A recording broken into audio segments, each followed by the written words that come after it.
Hola, ¿qué tal amigos? ¿Cómo están? Qué gusto saludarlos. De nueva cuenta, su servidora y amiga Estrellita Fuentes, de regreso en una nueva plataforma que se llama Analiza con Estrellita Fuentes. Para que me sigan en las redes sociales, en Facebook, en Instagram, en Twitter y también, por supuesto, en TikTok.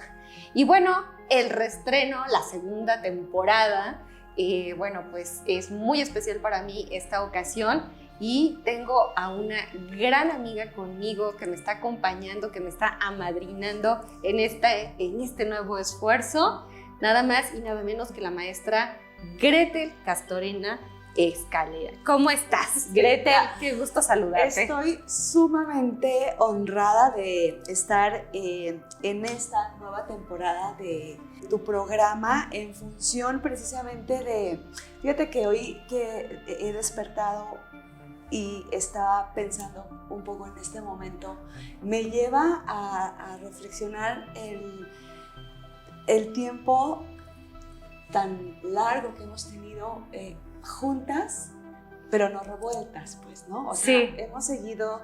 Como caminos paralelos. Sí. Ajá.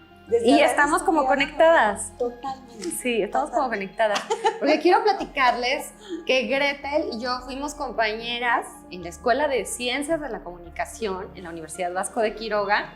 Tú ibas un año, yo soy de la segunda generación, tú eres de la tercera generación. De la tercera, sí. Y cada experiencia que nos tocó vivir ahí, Gretel, sí, desde entonces hemos estado muy conectadas. Y ¿sabes qué? Creo que picamos piedra. Primero, porque la universidad fue la primera universidad que tuvo esa carrera y entonces, pues no sé si era moda, para mí no lo era, porque yo estaba convencida de que quería estudiar comunicación, pero de repente sí fue como el boom, ¿no? De la UBAC con la carrera, después la Latina hizo lo propio, pero sí, picando piedra, porque además... Y aparte los medios bien rudimentarios que estamos hablando de hace 20 años, sí, amiga. Sí, nos conservamos bellas y jóvenes, ¿verdad? Claro, sí. Pero eran los medios electrónicos. Sí, sí. O sea, nosotros vivimos la transición de los medios electrónicos a los medios digitales. Sí, o sea, sí, somos como la bisagra de esos dos mundos. Porque además creo que formamos parte como de esa generación sándwich, en donde ya había gente ejerciendo la comunicación y el periodismo de manera empírica, o que habían estado estudiando por ejemplo, en la Ciudad de México, ¿no? La Carlos Septién y esas escuelas que ya de abolengo, además que tienen mucho tiempo haciendo gente de comunicación y periodismo, pero bueno, con carreras truncas o como sea, pero periodismo ya había, ¿no? De una manera, para mi gusto, empírica. Entonces, entramos en esa generación en donde salimos de las escuelas con una profesionalización. Y el bullying que nos hicieron. Bueno, porque sí nos hicieron bullying. Bueno, fue una cosa o sea, a ver, te aventaban la cámara y a ver, ponte a manejar la cámara y pues no sabíamos. Sí, tú que ya lo sabes. Y entonces, además, mujeres, además profesionistas, además no feas, además simpáticas y además como con ganas de querer cambiar. Y platicadoras. Sí, no, y con ganas de querer cambiar. Entonces sí, nos tocó esa parte de como de parte de quien tuvo niña bien, ¿no? Porque además así era, ¿no? Porque pudiste pagar una escuela como la UAC, me vas a venir a decir a mí que yo vengo haciendo el periodismo o la comunicación a mi manera, ¿no? Entonces sí, salir con esa ilusión, porque además sí era como querer cambiar a los medios. Sí, lo recuerdo, porque hablábamos mucho de la enajenación de los medios y la concientización de las masas, ¿no? Y que los medios tenían que cumplir con una función educativa, cultural, ¿no? De concientización, de muchas cosas. Responsable. Y como que salimos muy convencidos de esa mística, ¿no? O sea, y después te das contra la pared porque te enteras que allá afuera en el mundo es una jungla en la que, pues a lo mejor nos hizo falta un tanto de práctica, ¿no? Que a lo mejor quizás valdría la pena incorporar, ¿no? En esta currícula académica de los medios, esa parte de la práctica, que bueno, la tenemos con el servicio social. En mi caso yo caí en el sistema michoacano. ¿En dónde hiciste tu servicio? Nunca te pregunté. Yo hice algunas prácticas en el sistema michoacano. Bueno, todos llegamos allá al sistema. Sí. Oye, Gretel, pero a ver, entonces coincidimos en la Escuela de Comunicación con todos los avatares que nos tocó vivir ahí, pero tú seguiste tu carrera en los medios y después hiciste una especialización, digamos, en una área muy bonita, muy interesante, que es la divulgación de la ciencia. Cuéntanos de eso. Fíjate que cuando yo estudié comunicación era como una... Mi mamá me decía que era como una traidora a la patria que yo estudiara en la UBAC, porque ella es 100% nicolaita y está convencida de que la universidad pública, sobre todo en el caso de Michoacán, es en donde en donde ¿Qué era tu lugar? Más herramientas, exactamente, que me correspondía esa parte. Pero bueno, insistiendo en el tema de comunicación, logré finalmente que, bueno, pues mi mamá y mi papá hicieran un esfuerzo porque pagaran la Universidad Vasco Quiroga, y a manera de retribución hago yo un trabajo académico con el que me titulé, que fue la propuesta para fortalecer la divulgación de la ciencia en Radio Nicolaita. Yo descubrí la divulgación en función de un interés genuino de, como comunicadora, de preguntarme, bueno, ¿y eso por qué? ¿No? ¿Y eso como para qué?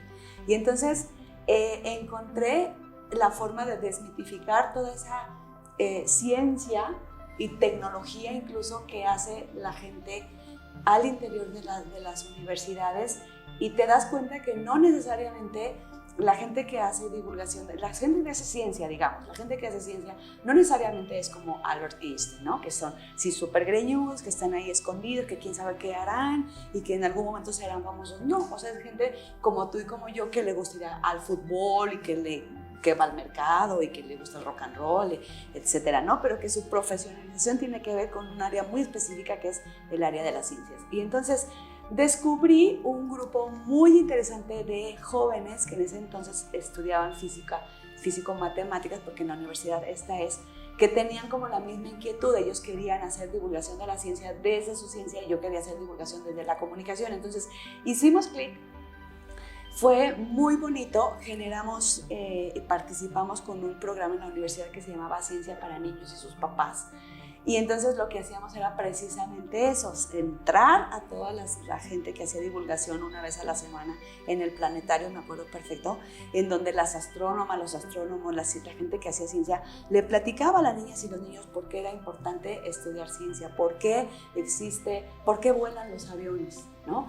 Por qué era importante agradecer que tú das un clic en la pared y se prende la luz. Bueno, ¿quién creó la luz ahora que ha sido tan fácil y por qué en las cavernas no había luz? O sea, ese tipo de cuestionamientos, que además eran muy, muy, muy divertidos, nos llevó a generar, o me llevó a mí a generar este clic entre la gente que hacía ciencia, porque además era muy interesante saber hasta qué punto tú, científica, aceptas que yo, comunicadora, divulgue tus ciencias y tú eres la experta, pero yo tengo elementos de comunicación para hacerlo, por ejemplo, a través de televisión o de radio, y tú no tienes tiempo para esta parte que tiene que ver con la que la gente se entere que estás tú haciendo, ¿no? Porque además... Y se necesita como una suerte de codificación, sí, de traducción de los contenidos, porque son contenidos muy especializados que no maneja el común de la gente, ¿no? Exacto. Entonces hay que hacer una traducción. Sí, una traducción sin olvidar que la gente no es tonta, ¿no? Claro, tampoco claro. es como con peras y manzanas, No, claro. Y eso también es un reto,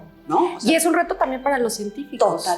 Totalmente, porque además la gente que hace ciencia tiene muchos puntos a nivel académico por seguir generando ciencia, pero en el área de divulgación da muy pocos puntos, entonces casi nadie hace divulgación. Todo mundo hace investigación, y para que la gente sepa lo que estás haciendo, o sea, si te van 5 puntos por un paper, por ejemplo, académicamente, digamos, un artículo académico, pero para divulgación necesitas hacer 5 actividades de divulgación para que te den esos 5 puntos, entonces pues mejor redactas desde tu casa el resultado de tu investigación, ¿no? Entonces, no, como que no la rifa tanto, ¿no?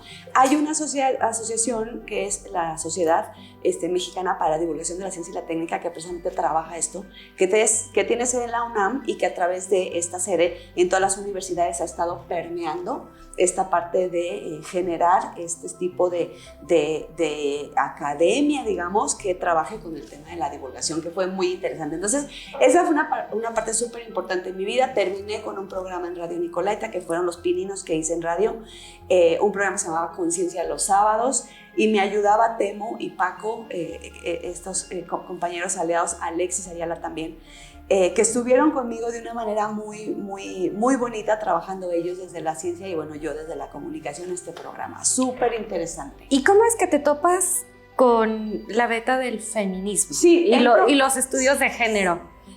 Porque de esa época hacia acá es en lo que te has enfocado, a lo que te has dedicado, lo que se ha convertido tu pasión, tu vocación, tu filosofía de vida. Cuéntanos. Fíjate que esa parte también es muy bonita porque yo siempre siempre como que reflexionaba en torno a algunas cosas que veía que sucedían, que eran como que estaban naturalizadas y que yo decía, ay, pues no, como que no. Tú ya te cuestionabas cosas. Sí, ¿por qué ellos ganan más? ¿Por qué ellos tienen más libertad? ¿Por qué ellos sí pueden salir de fiesta? ¿Por qué ellos pueden tener muchas novias? ¿No? ¿Por qué no se les cuestiona tanto? ¿Por qué?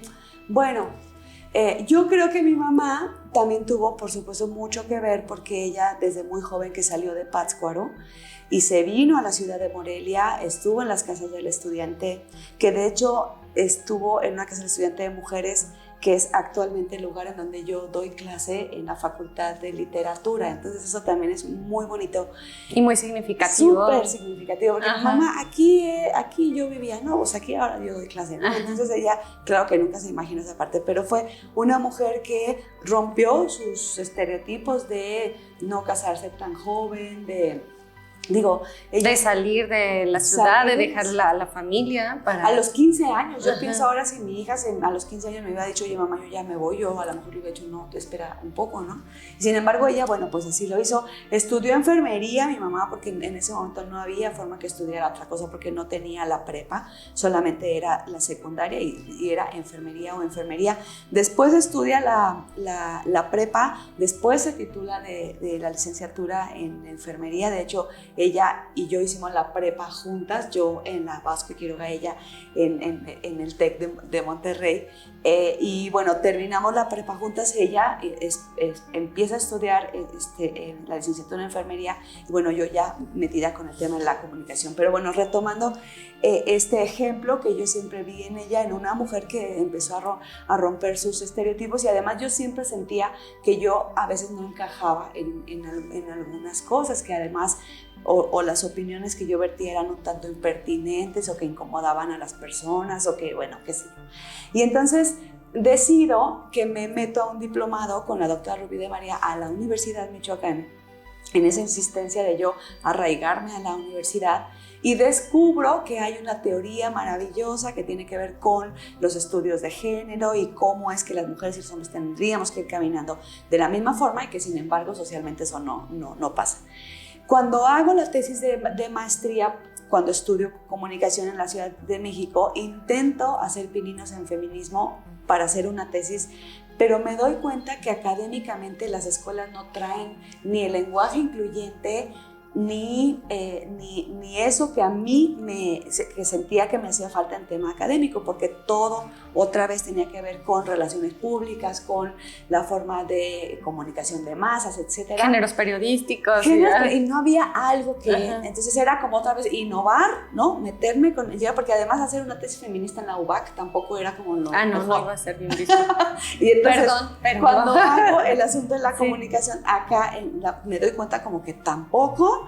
Y bueno, termino con una tesis también muy bonita de Cielos Latinoamericanos, que fue un trabajo de divulgación de la ciencia en términos astronómicos en la meseta Purépecha a través del CREFAL. ¡Qué lindo! Que también me dejó una experiencia súper bonita. Y bueno, el asunto es que yo, así como con esa inquietud de seguirme preparando, hago ¿Tú traías una brújula interior que te estaba dando un norte como hacia dónde, y empezaste a hacer tu propia búsqueda? Y entonces me doy cuenta que sí hay un montón de desigualdades. Para entonces yo ya tenía a mi hija, que yo creo que eso también fue como una parte importantísima, que dije, bueno, a ver, yo no quiero que ella vaya por la calle y que la acosen, ¿no? Yo no desearía que ella tuviera algún inconveniente como yo los tuve, que te anden tocando sin tu permiso, ¿no? Nada menos saliendo digo, no está por demás decirlo, pero saliendo del informe del presidente, nada menos hace unos días, el presidente Alfonso Martínez, venía yo caminando hacia mi carro y vienen dos chicos caminando enfrente de mí y bueno, cuando menos acuerdas, te dan la nalgada, ¿no? Entonces, bueno, ay, no hemos avanzado absolutamente nada. Oye, como que bueno, no han entendido nada. O sea, oye, perdón que hago una pausa, pero todas las revueltas, todas las marchas, o sea, tantas expresiones, ¿no? Llenas de tanta efervescencia, de tanta energía. Y hay muchos que no lo han entendido, o sea, como si vivieran en una cueva y no lo entendieran. Sí, ¿no? Eso que además no forma parte de su vida. Ajá. Entonces, veo ahí que hay forma de que me voy como conociendo con las mujeres que tenemos las mismas inquietudes y entonces empezamos a reunirnos y empezamos a recapacitar y a pensar una nueva forma de estar en el mundo con esta teoría política, social, jurídica, ¿no? Que no busca otra cosa más que la justicia. Y entonces me doy cuenta que hay un montón de feminismos, ¿no? El feminismo de la igualdad, el feminismo de la diferencia, hay un feminismo radical, hay ciberfeminismo, hay feminismo ecológico, etcétera, ¿no? Y entonces me doy cuenta que las mujeres estamos en toda la vida, bueno, nada menos formamos el 51% de la población en el mundo y hemos parido al otro 49%, lo que significa que en los procesos estamos en todos los procesos, ¿no?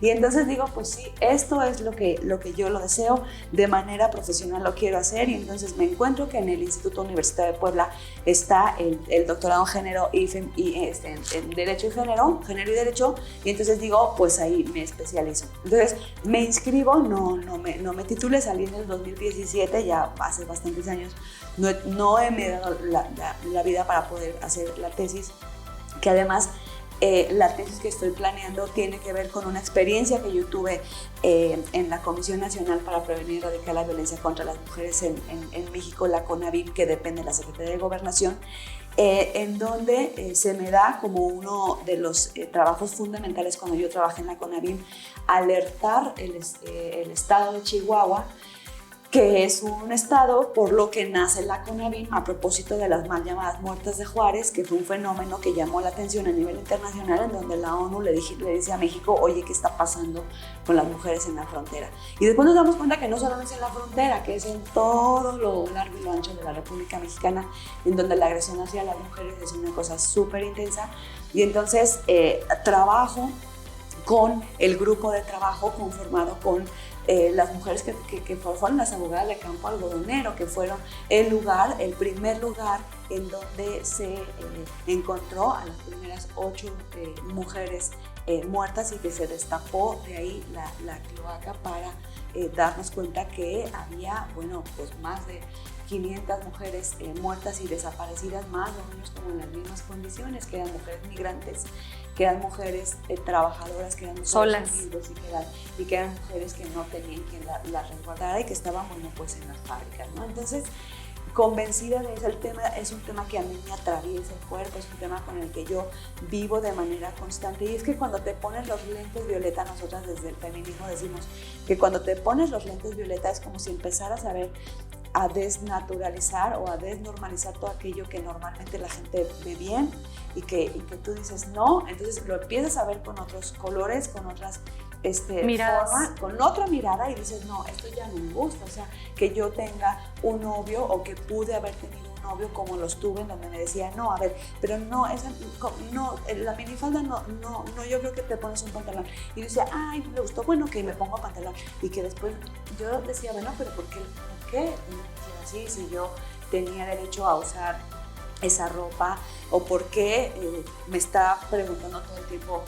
Si una pregunta a mí me molesta sobremanera es que la gente llame la gente, en el caso de mis parejas, y me pregunté, ¿dónde estás? Entonces, se me hace como una forma muy transgresora de... Y como una falta de respeto, ¿no? Una falta de respeto increíble. Y entonces... Es muy invasiva. Ajá, y entonces...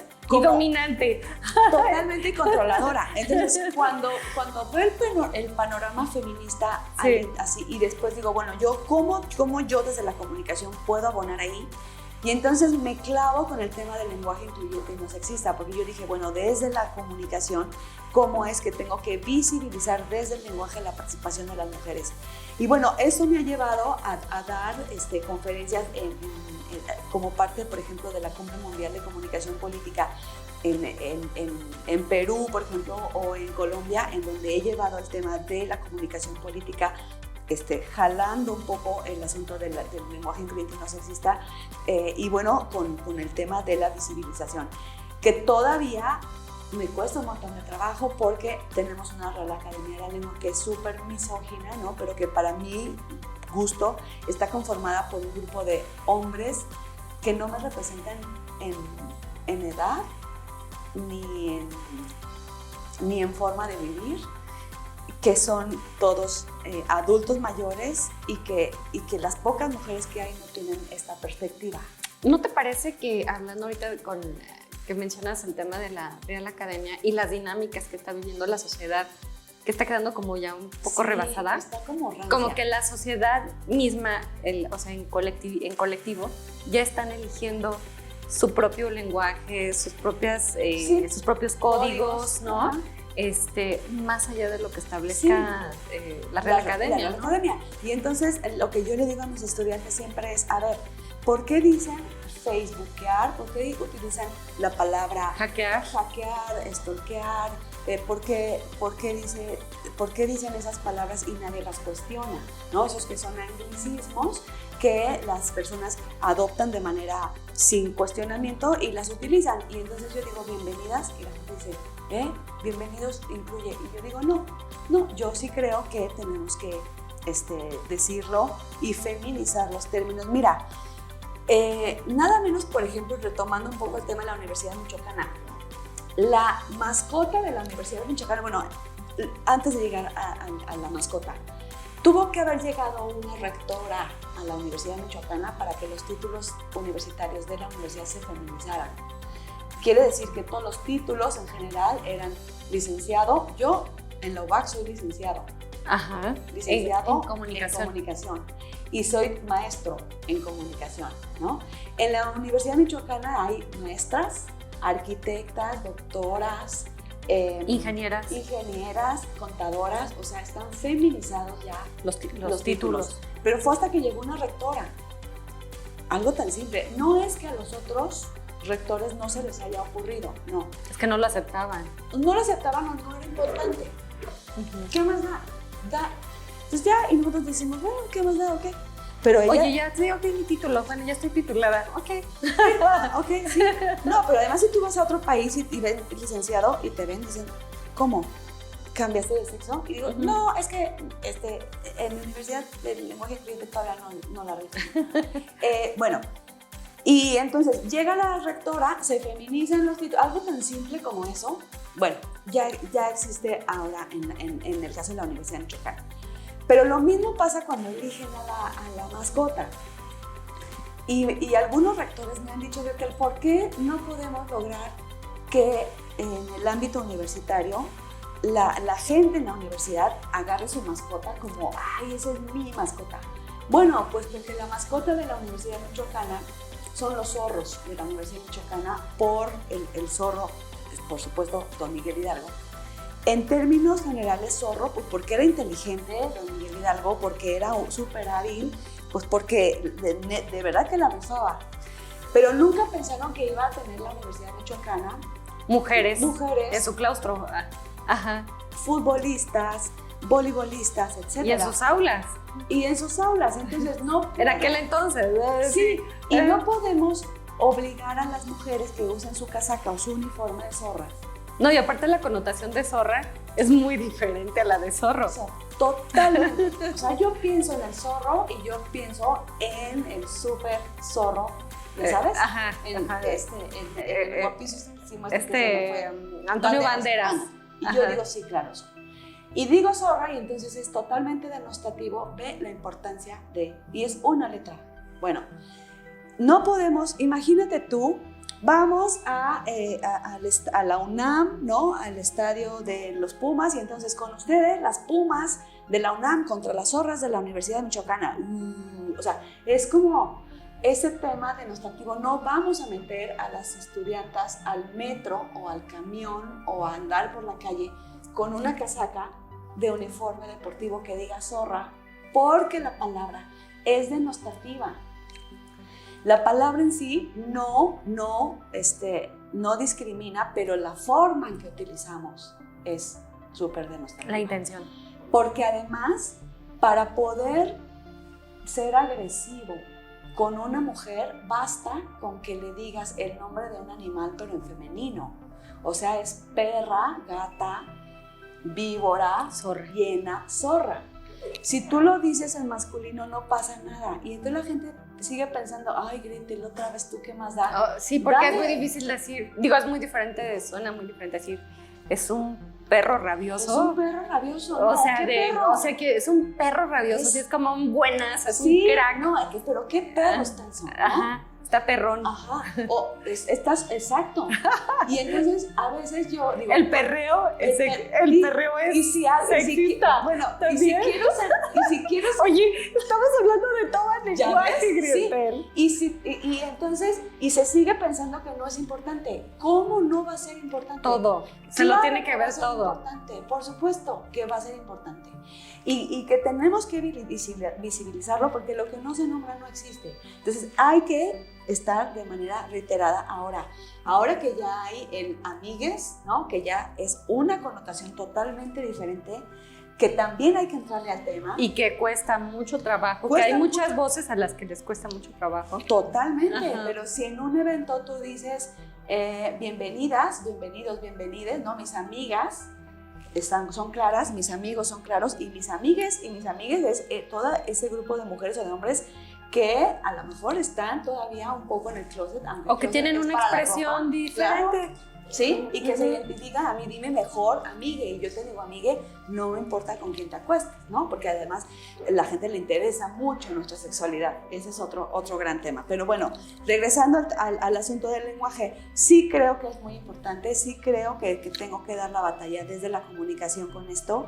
Y entonces eso me ha llevado además a trabajar con el tema de la violencia, ¿no? En asuntos preventivos, porque a las mujeres nos están matando los hombres y a los hombres los están matando también los hombres.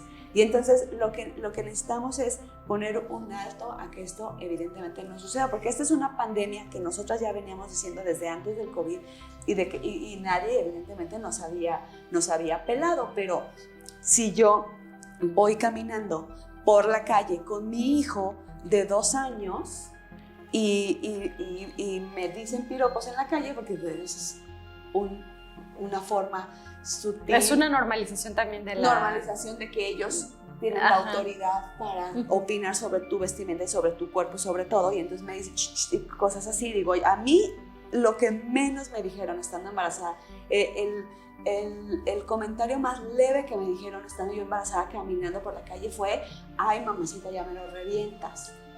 Y entonces dices tú, ¿es en serio? Primero porque, ¿cómo reventar? O sea, no se está enterando que tengo una criatura en la barriguita, no sabe cómo me estoy sintiendo, y para él es ya me lo revienta, y además mamacita, ¿no? Bueno, eso por un lado. Y por otro, te digo, voy con mi hijo, me pueden decir piropos, me dicen cosas, pero si yo voy caminando con mi pareja, que mide 1.80, no me dicen a mí nada. Yo puedo ser la misma persona, vestida exactamente a la misma hora, en el mismo lugar, todo. A mí no me dicen nada, el respeto es entre ellos, no es para mí.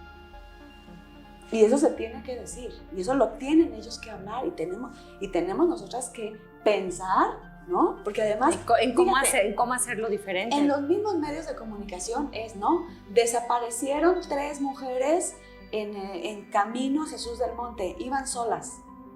3 mujeres, iban solas. Iban 3, no iban solas. O sea, el iban solas no es lo relevante para la nota. No, y además iban solas significa no iba un hombre con ellas.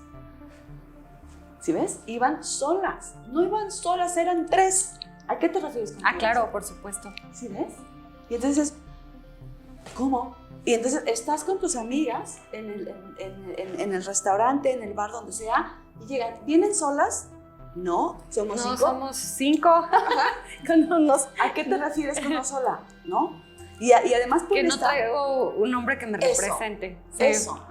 Que me acompañe. Y basta con decir, tengo novio, y no tarda en llegar para que la persona desaparezca. Pero tienes que decirlo, porque si no lo dices... Oye... ¿Eso es necesario? Y hablando ahorita de esto de sola o acompañada, la experiencia de ser soltera, en mi caso, digo, la comparto, de atreverse a ir a un cine sola, por ejemplo. O sea, sola literal, sola, con hombre, mujer, nada, ¿no? Yo eso lo hice mucho en la Ciudad de México.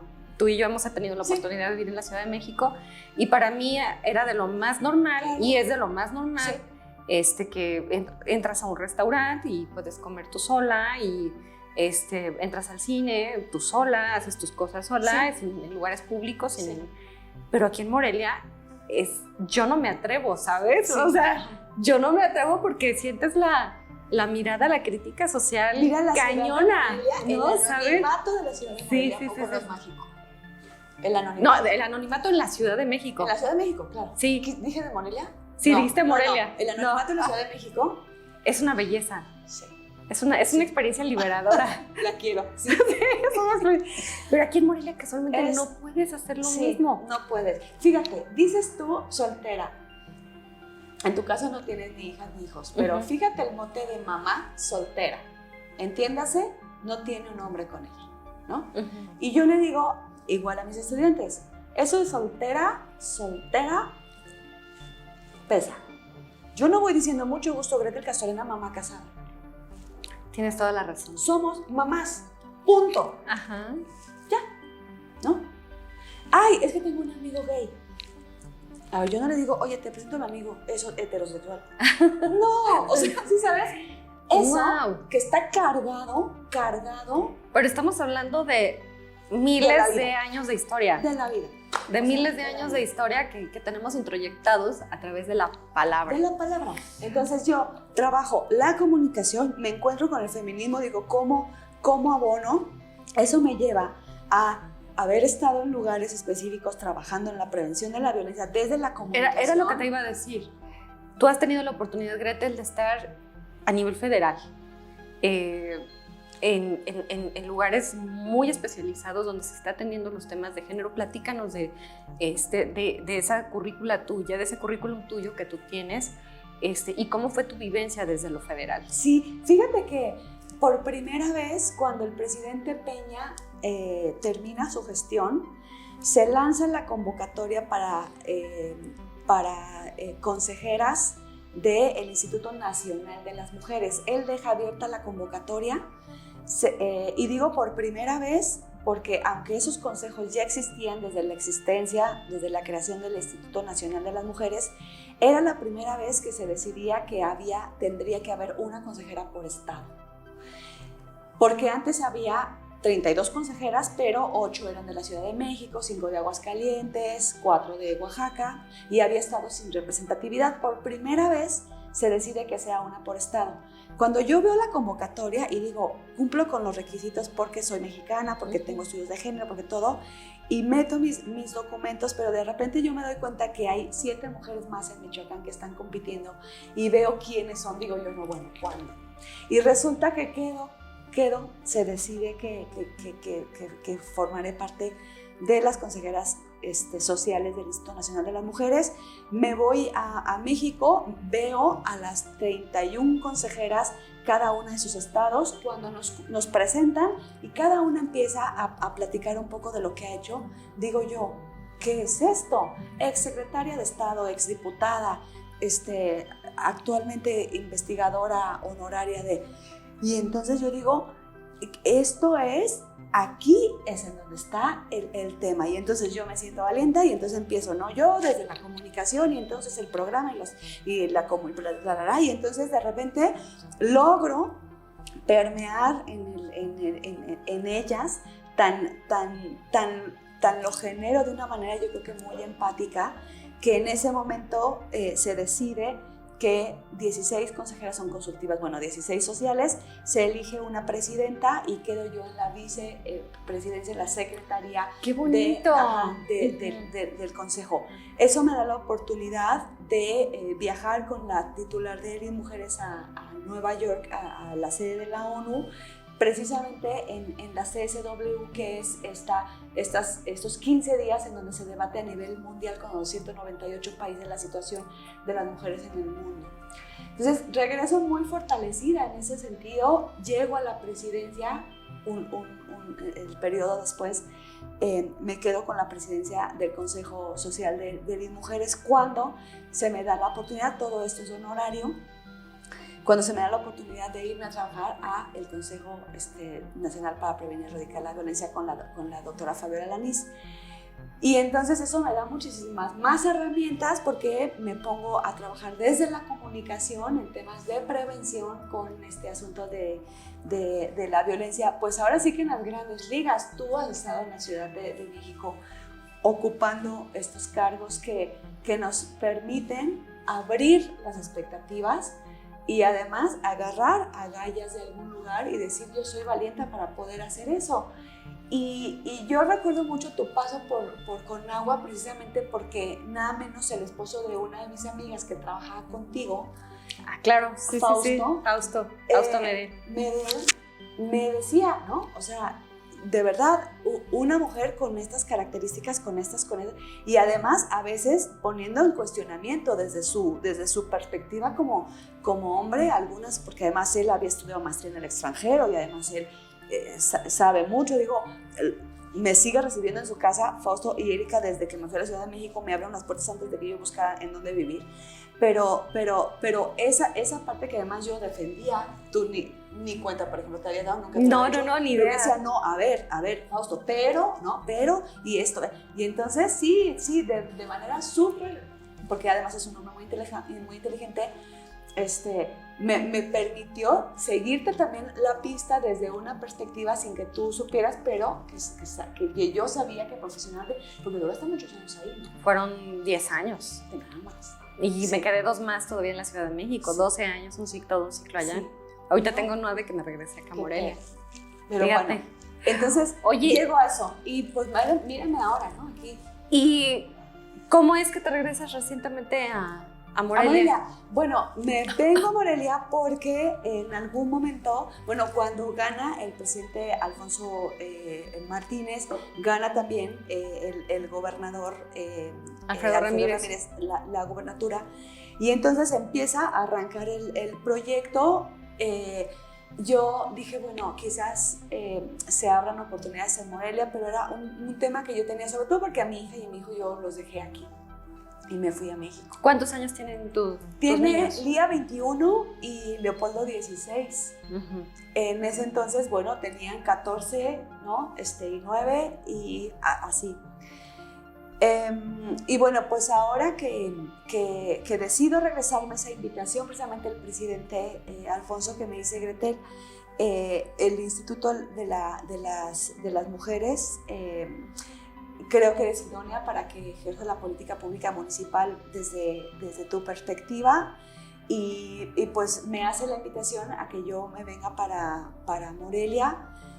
En primera instancia me pareció que era como regresar un poco ese conocimiento que yo y esa experiencia que yo había tenido al municipio, porque además trabajar desde lo municipal es lo más importante. Ahí es en donde están los problemas, ahí es a donde llegan las mujeres, ¿no? Ahí es exactamente en donde se puede empezar en el primer contacto para cuando violan a una mujer, para cuando quiere poner una denuncia por pensión alimenticia, para cuando las mujeres llegan al instituto es porque ya tomaron una decisión y ya va a haber una denuncia por medio y ya. Pero hay un contacto directo. Sí, con el presidente sí. No, me refiero con la mujer en este caso, a través del instituto.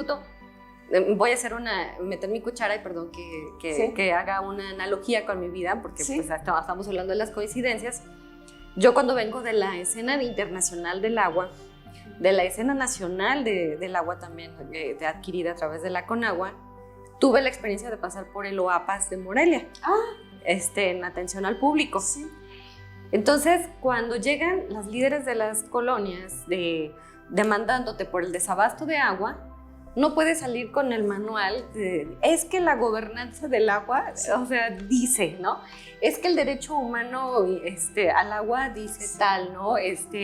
O lo que dicen las plataformas de los organismos internacionales del agua es eso, o sea, no puedes salir con eso, No, ¿sabes? Entonces, para mí fue un gran aprendizaje darme cuenta de que el diálogo y el discurso está en una parte y en lo local se vive de otra manera. No sé si eso te pasó a ti. Sí, exactamente.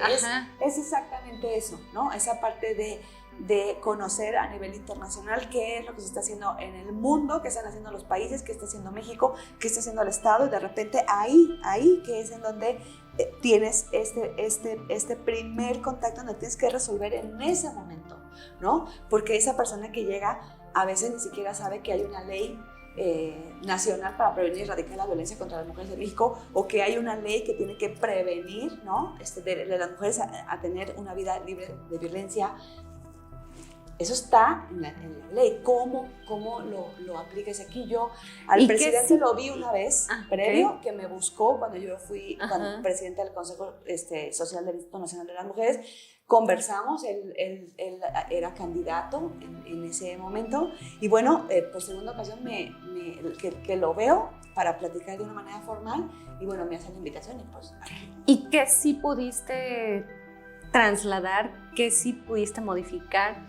¿Qué sí pudiste alcanzar a hacer en tu paso aquí en el Instituto Municipal? Yo lo que creo es haber podido poner esa semillita que fue como el cambio para poder trabajar desde una manera muchísimo más consciente, desde los cuerpos de las mismas mujeres, para vivir el servicio.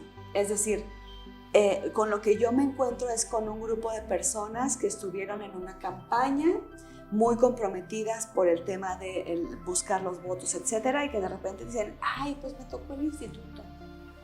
Como me tocó. Como que les daba lo mismo el instituto o obra pública o cualquier otra cosa, deporte Entonces yo dije, bueno, entonces empiezo, ¿no? a hacer reuniones y sesiones en donde de manera muy puntual se enteraran que esos institutos nacen por una recomendación internacional, que hay compromisos. Hay un compromiso, que es políticamente correcto tener un instituto, que lo que nosotras tenemos que trabajar es, porque además me encontré un instituto que trabajaba con la elaboración de poner uñas, por ejemplo, mermeladas. Mermeladas, sí, que no está mal, ¿no? Eso, o sea, sí, en la parte económica, pero ¿dónde está el empoderamiento del psique de la mujer, no? Exactamente, o sea, como para poder que conforme todo eso tu forma de vida, ¿no? Y que digas, el servicio que yo voy a dar tiene que ser un servicio integral, que no voy a revictimizar, ¿no? Que no voy a juzgar, que no voy, es decir... Y no, perdóname, y no es desde la perspectiva de las mujeres pobrecitas. No. ¿Sabes?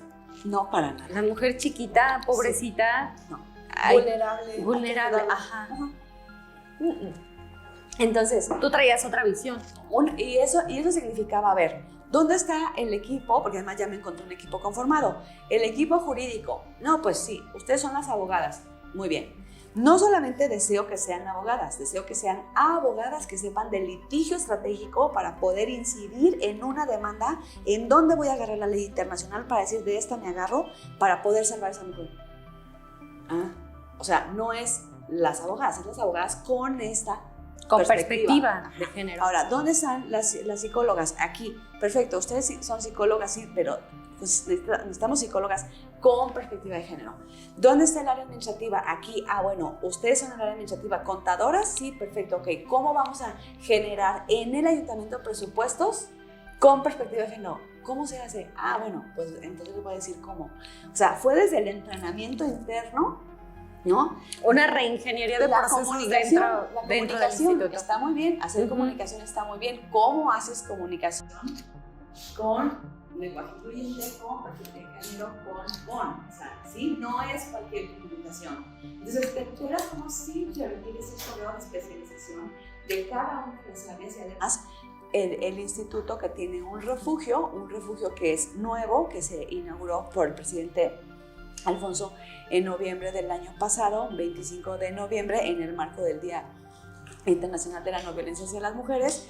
Y entonces es un refugio que arropa a las mujeres que si no están ahí, las matan afuera.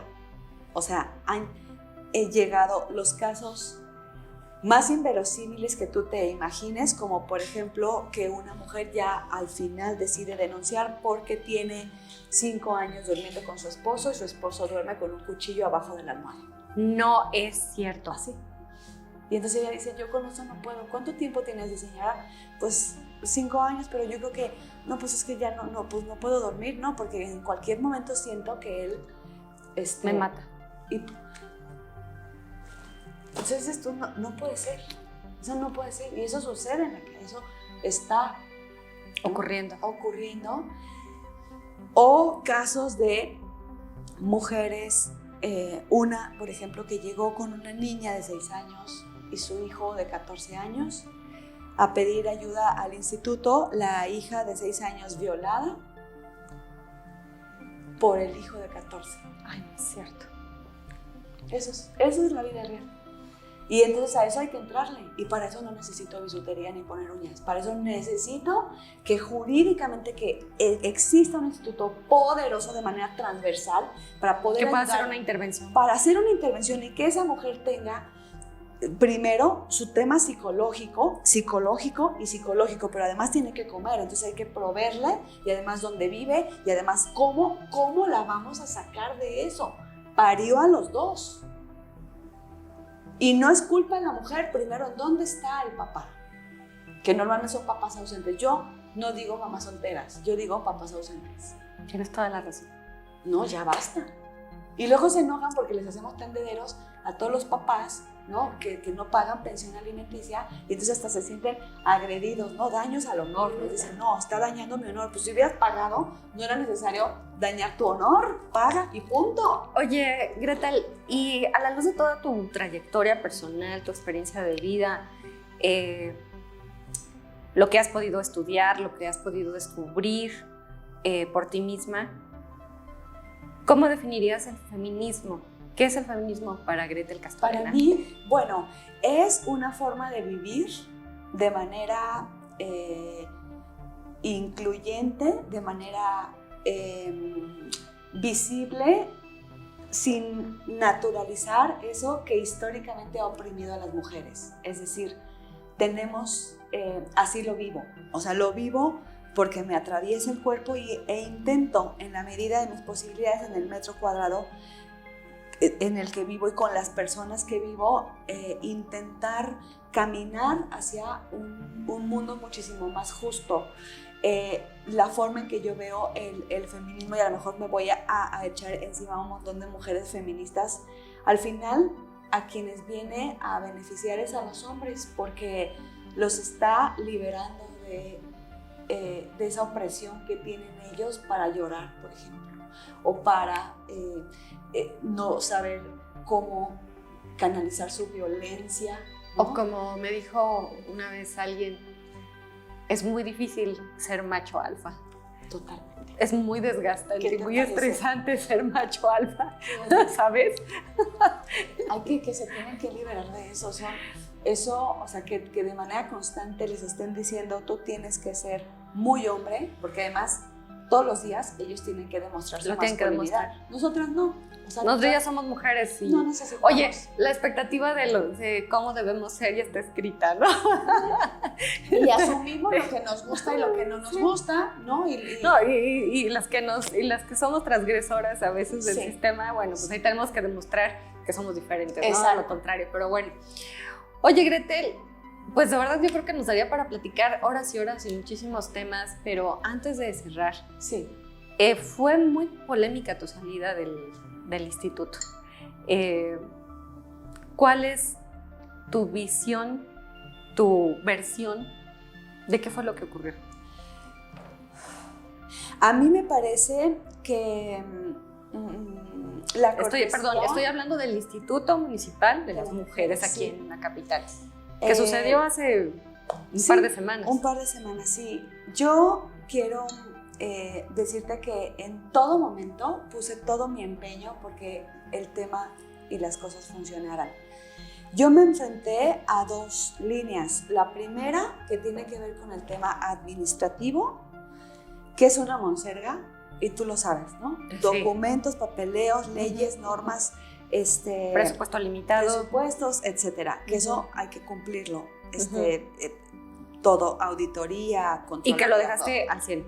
Al 100, sí, se entregó al 100 hace unos días. Y la otra, la lucha que tiene que ver con el trasfondo, que también fue muy difícil permear. Porque soy transgresora precisamente y porque a lo mejor esa transgresión se puede o se pudo haber convertido a lo mejor en actitud que se pudo haber malinterpretado sin que yo fuera así, porque yo no me considero que sea una mujer que violente, porque tengo muy claro límites, pero sí necesitaba que la gente se pusiera a trabajar en lo que yo consideraba que les hacía falta, y era precisamente esa formita que a veces cae mal, porque hablar de esos temas a las personas y sobre todo a los hombres, pero también a las mujeres, hay que decírselos bonito. O sea, no tienes que levantar la voz y tienes que decir, mira, hay estas recomendaciones internacionales, y entonces pero pues es que hay forma. A ver, es muy difícil ser feminista bajo una caracterización de la dulce poli, ¿no? Por ejemplo. Sí, no, eso no existe. No, pues no existe. No podría ser, no podría ser. Entonces, yo creo que